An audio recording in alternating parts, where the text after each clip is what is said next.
আল্লাহুম্মা সাল্লি আলা সাইয়্যিদিনা মাওলানা মুহাম্মদ ওয়া আলা আলি সাইয়্যিদিনা মাওলানা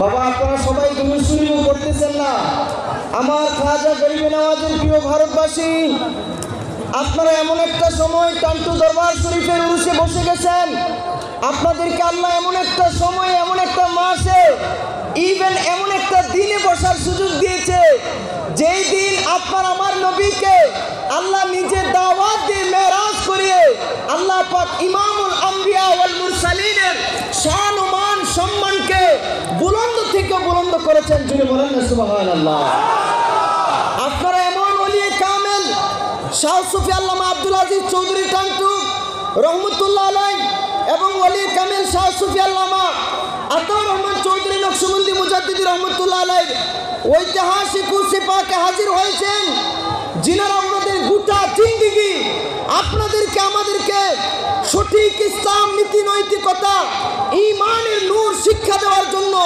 গোটা জীবনকে উৎসর্গ করে দিয়েছেন কথা বলেন ঠিক কিনা আজকে দুঃখ ভারাক্রান্ত হৃদয় নিয়ে বলতে হয় যার সিলাই সিন্নি খাইলা মোল্লা সিল্লা না আজকে একদল এখনো এমন রয়ে গেছে যারা ওলিদের নাম শুনলেই নাক ছিটকায় ওলিদের শান শুনলেই নাক ছিটকায় অথচ তারা আসলে ওলি মানে কি বুঝতেও পারে নাই ওলি মানে কি আপনারা বলেন ওলি মানে বন্ধু ওলি মানে কি বন্ধু কার বন্ধু আল্লাহর বন্ধু ওলিউল্লাহ তারা এমনি এমনি ওলি হয় নাই আপনি আমি যখন আড্ডায় ব্যস্ত আপনি আমি যখন দুনিয়ার আড্ডায় ব্যস্ত গীবতে ব্যস্ত বড় হওয়ার নিশায় ব্যস্ত পরনিন্দায় ব্যস্ত তখন আল্লাহর ওলিরা তারা নিজেদের জান জীবন সমস্ত সময়টাকে ব্যয় করে দিয়েছেন কিভাবে আল্লাহর প্রেম মানুষের মধ্যে বিতরণ করা যায় কিভাবে ইশকে মুস্তাফার মধ্যে মানুষকে ডুবানো যায় এমনকি আপনি আমি যখন ঘুমের করে ব্যস্ত থাকি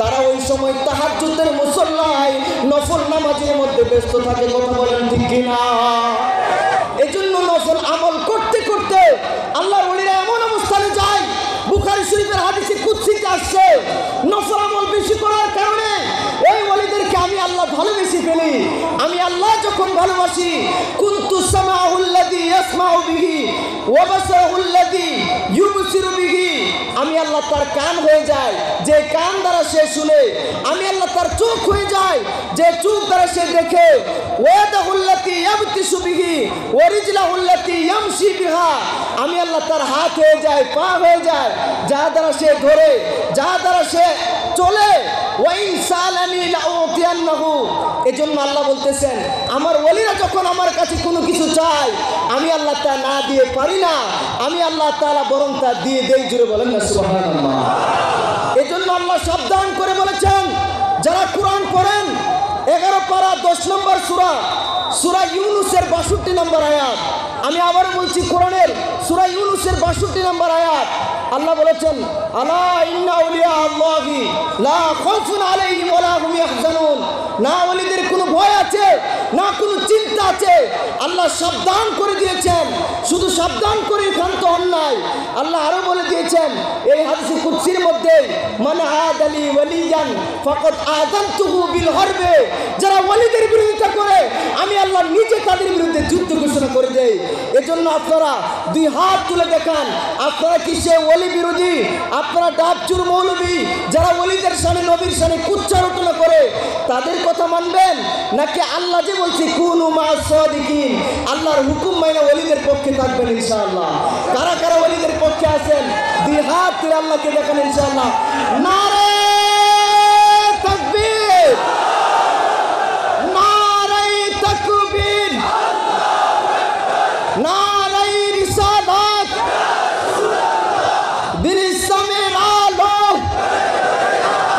নবী ওলি যেখানে ঐতিহাসিক টান্টু দরবার শরীফ আমার প্রাণ প্রিয় আশিক রাসূল বাবারা সর্বশেষ ছোট্ট একটা অনুরোধ রেখে যায় সারা দেশ বিদেশ থেকে লাখো লাখো আশিক ছুটে এসেছেন একটাই মাত্র উদ্দেশ্য আপনারা যেন দুনিয়া আখিরাতে সফল হতে পারেন। আপনারা একবার দয়াল নবী মায়ার নবীকে দেখতে চান, আপনারা দেখার আশায় এসেছেন। আমি আপনাদেরকে বলবো, দেখতে হলে আপনারা ওই অন্তর্চক্ষু অর্জন করতে নামাজের মধ্যে যখন পড়েন ইহদিনাস সিরাতাল মুস্তাকিম সিরাতাল্লাযীনা আন'আমতা আলাইহিম, তখন একটু খেয়াল করবেন আমি কি বলতেছি। সিরাতাল্লাযীনা আন'আমতা আলাইহিম বুখারী শরীফে এবং হাদিসে তাফসীরের কিতাবে তো আছেই। তাফসীরে কুরআন বিল কুরআন আল্লাহ কোরআনের আরেক আয়াতে বলেছেন সফলতার পথ, হেদায়েতের পথ, মুক্তির পথ, আমি আল্লাহ পাওয়ার পথ হলো মিনান নবিয়িনা ওয়াস সিদ্দিকিনা ওয়াস শুহাদাই ওয়াস সালিহিন, নবীদের পথ, সিদ্দিকিনদের পথ, শহীদদের পথ, সালিহিনদের পথ।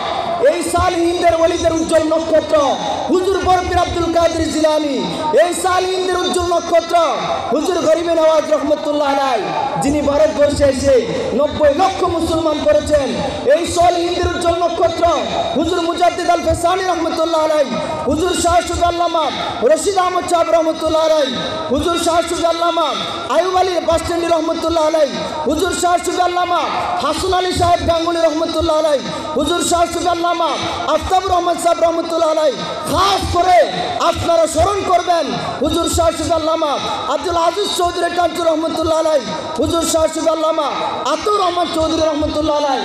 ওনারা স্মরণীয় হওয়ার কারণ একটাই, কারণ ওনারা মকবুল ওলি হয়েছেন, ওনাদের অন্তরে ছিল ইশকে মুস্তাফা। আর আল্লাহ যাকে কবুল করে উপরে তুলে তার মহব্বত আপনাদের অন্তর থেকে দুনিয়ার কেউ কি কমাইতে পারবে?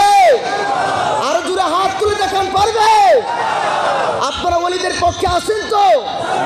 আল্লাহ সারা জীবন রাখুক, কারণ আপনাদেরকে ওলিদের পক্ষে হক চিনানোর জন্য এই বরাক অঞ্চলে মুজাহিদ আহলে সুন্নাত, আমি গবেষণা করে দেখে বলতেছি, জেনে বলতেছি, চট্টগ্রাম বিশ্ববিদ্যালয় থেকে আমি অনার্স মাস্টার শেষ করেছি, জামিয়া আহমদিয়া সুন্নিয়া আলিয়া থেকে কামিল ফিকহ পড়েছি। আমি দেখেছি বরাক অঞ্চলে হক বলতে একজন রণবীর মুজাহিদ আহলে সুন্নাহ ওলি কামেল বেঁচে আছে, তিনি হলো আল্লামা সাহেব কেবলা বাসস্ট্যান্ডি রহমতুল্লাহ আলাইহি। কথা বলেন ঠিক কিনা? উনি হক বলতে কে খুশি হলো কে বেজার হলো এগুলো দেখে না, উনি সুন্নিয়তের জন্য একজন অদ্বিতীয় বীর মুজাহিদ। আর আল্লামা টান্টু আতাউর রহমান চৌধুরী রহমতুল্লাহ আলাইহি সাহেবজাদাগণ, আপনাদের সকলের দোয়া নিয়ে ইশকে মুস্তাফা শেখানোর জন্য, আপনাদেরকে জান্নাতি দলে রাখার জন্য, বীর মুজাহিদ আলেম তৈরির জন্য আলহামদুলিল্লাহ দারুস সুন্নাহ আজিজিয়া জামিয়া মাদ্রাসা চালু করেছে। এই মাদ্রাসার অনেক উন্নতি আমরা চাই। সবাই ইনশাআল্লাহ মাদ্রাসার দিকে খেয়াল রাখবেন, আপনাদের সন্তানদেরকে এই মাদ্রাসায় দিবেন। আল্লাহ তাআলা এই মাদ্রাসাকে কবুল করুক। সকলে মহব্বতে বলেন আমিন। আর একটু জোরে বলেন আমিন। সর্বশেষ শেষ ভালো যার, সব ভালো তার। আমরা এই মেরাজের রাত্রে, এই মেরাজের দিনে একটা ওয়াদা দিব। আমার দয়াল নবীজি মেরাজের সময় আমাদের জন্য একটা উপহার আনছে, সেই উপহার হলো নামাজ। আমরা কেউ নামাজ ছাড়বো না, 5 ওয়াক্ত নামাজ ইশকে মুস্তাফা নিয়ে পড়বো। আর সব সময় দয়াল নবীজির দিদারের আশায় বেশি বেশি দুরূদ শরীফ পড়বো। আল্লাহ তাআলা আমাদের নবীকে মেরাজের রাত্রে সব দেখিয়েছেন। লিনুরিয়াহু মিন আয়াতিনা। অনেকে মেরাজের ওয়াজ করে, কিন্তু মেরাজের মূল হাকিকতটা ভেঙে বলে না। মেরাজ মানে হলো পৃথিবীর সবচাইতে বড় গায়েব আল্লাহ, আর আল্লাহ আমার দয়াল নবীর সামনে প্রকাশ। তাইলে বলেন নবীর কাছে আর গায়েব রইল কি? আমার নবীর চাইতে শ্রেষ্ঠ জ্ঞানী পৃথিবীতে আর কেউ আছে? 2 হাত তুলে বলেন আছে? আপনারা তো প্রশ্ন করবেন যে হুজুর নবী সব জানে, কিয়ামতের পরে কি হবে, জান্নাতি জাহান্নামী আল্লাহ সব দেখাইছে, কেমনে দেখাইলো? এটা তো কিয়ামতের পরে না হবে। আমি আপনাদের ছোট একটা উদাহরণ দিয়ে বিদায় নিব। আর্কিটেকচারাল ইঞ্জিনিয়ার একটা কথা আছে, আর্কিটেকচারাল ইঞ্জিনিয়াররা দেখবেন বিশাল বিল্ডিং, টানেল, বিশাল বড় রুট হয় নাই, হওয়ার আগেই কম্পিউটারে 3D দিয়া আপনাকে দেখায় ফেলে বিল্ডিং হওয়ার পরে কেমন হবে আল্লাহ বুঝাই দিলেন মেরাজ করাইয়া। আমার চাইতে বড় আর্কিটেকচারাল ইঞ্জিনিয়ার আর কে আছে? আমি আমার দুজাহানের বাচ্চা নবীরে মেরাজের রাত্রে হাক্কুল ইয়াকিন দান করে সমস্ত কিয়ামতের পরে হাসরবাসীদের অবস্থা দেখা বুঝাই দিলাম এই নবীর যে হয়ে যাবা, এই নবী যার অন্তরে থাকবে আমি আল্লাহ তার হয়ে যাবো। জুড়ে বলেন সুবহানাল্লাহ। আল্লাহর ওলিদের দামান ধরে, আল্লাহ রসুলের দামান ধরে আমাদেরকে আল্লাহ তাআলাকে পাওয়ার মতো তৌফিক আল্লাহ দান করুক। আপনারা আরেকটু জুড়ে বলেন আমিন। আল্লাহ তাআলা আমি সকলের কাছে বেয়াদবি ক্ষমা চেয়ে নিচ্ছি। আল্লাহ তাআলা আপনাদের হাজিরিকে নাজাতের উসিলা হিসেবে কবুল করুক, আপনাদের মনের ফরিয়াদগুলো আল্লাহ তাআলা কবুল করুক। সকলে বলেন আমিন। ওয়াখিরু দাওয়ানা আলহামদুলিল্লাহি রাব্বিল আলামিন। আসসালামু আলাইকুম ওয়া রাহমাতুল্লাহি ওয়া বারাকাতুহু।